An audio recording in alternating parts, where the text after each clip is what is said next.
জুৰিয়াত সুৰেশ বৰাৰ হৈ নিৰ্বাচনী প্ৰচাৰ মুখ্যমন্ত্ৰী ডক্টৰ হিমন্ত বিশ্ব শৰ্মাৰ। জুৰিয়াৰ বগৰীগুৰি উচ্চতৰ মাধ্যমিক বিদ্যালয়ৰ খেলপথাৰত বিজেপিৰ সভাত সংখ্যালঘু ৰাইজৰ বিশাল জনসমাগম। পদ্যুৎ বৰদলৈ বিজেপি দলত যোগদান কৰিবলৈ মোক যোগাযোগ কৰিছিল। চৰকাৰৰ অভিলাষী আঁচনি ৰাইজক দিছে, আপোনালোকে বিজেপিক ভোট দিয়া নাছিল, তথাপিও চৰকাৰে সংখ্যালঘু অঞ্চলত উন্নয়ন কৰিছে। হেলিকপ্টাৰ লৈ নিৰ্বাচনী প্ৰচাৰ চাবলৈ আহে মুখ্যমন্ত্ৰী ডক্টৰ হিমন্ত বিশ্ব শৰ্মা। ৰূপহী বিধানসভা সমষ্টি আৰু জুৰিয়াত বিজেপি দলৰ সভা হ'ল।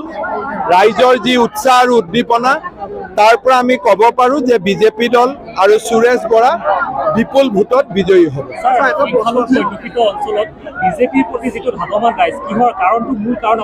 চব টকা নোলোৱাকৈ চাকৰি হৈছে, দেশত দালালি কমিছে, দুখীয়া মানুহে অৰুণোদয় পাইছে পাব, আৱাস যোজনাৰ ঘৰ পাইছে পাব।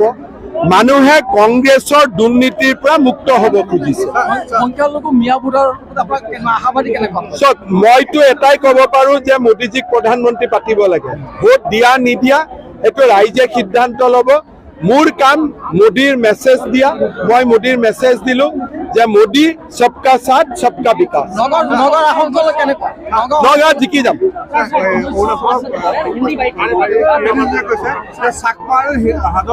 কিৰণ ৰিজিজুৱে কি কৈছে মই নাজানো। ভাৰত চৰকাৰে আমাৰ লগত এইবিলাক কথাও নাই।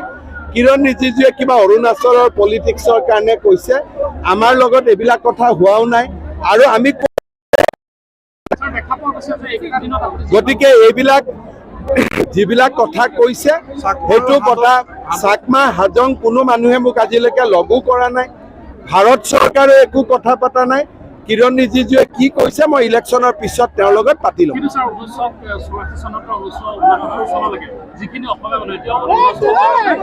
সেইখিনিক আমি অসমৰ নাগৰিকত্ব দিম। সেইখিনিৰ কাৰণে মই ব্যৱস্থা কৰিছোঁ। যিখিনি অৰুণাচলত অসমীয়া মানুহ আছে, এইবাৰ বাংলাদেশৰ পৰা অহা অসমীয়া দাস, কলিতা, গগৈ, কোচ, কছাৰী, মৰাণ, মটক, এই মানুহখিনিক অসমীয়া নাগৰিক। পৰিসংখ্যা 6-7 হাজাৰ মানুহ আছে, মেইনলি মৰাণ গাঁৱে আছে। কিৰণ ৰিজিজুৰ মই কথা নাজানো। কিৰণ ৰিজিজুৱে কি কৈছে, তেওঁতো ভাৰত চৰকাৰৰ কোনো তেনেকুৱা দায়িত্বটো নাই।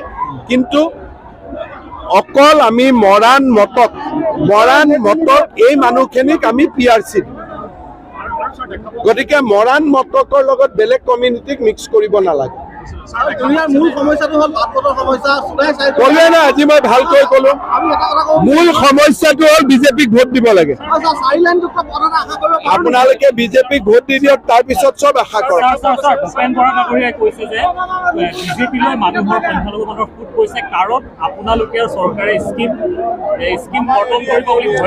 আচ্ছা, ঘৰতে হওক ভালপোৱাৰ হওক, তেওঁতো মানি ল'লে যে আমাৰ ফালে মানুহ আহিছে বুলি, সেইটোৱে যথেষ্ট।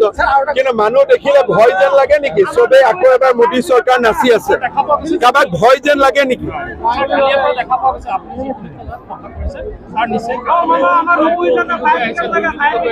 তেওঁলোকতো আহিবই না।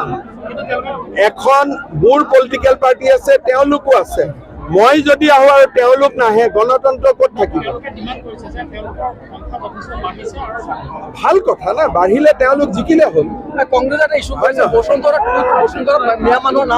বসুন্ধৰাৰ বিষয়ে মই অলৰেডি এছেম্বলিত কৈ দিছোঁ যে চৰতো দুখীয়া মানুহে বসুন্ধৰা চাৰি আহিব। দুখীয়া মানুহৰ কাৰণে চিন্তা নাই, কিন্তু মাতব্বৰৰ কাৰণে নহ'ব।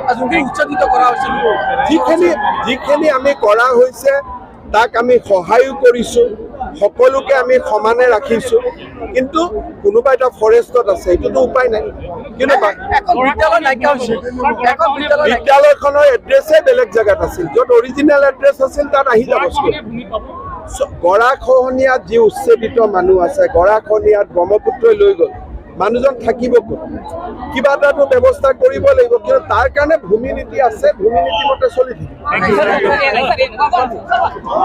জুৰিয়াৰ পৰা আজিজুৰ ৰহমানৰ ৰিপৰ্ট, নিউজ ৰিপৰ্ট টুডে।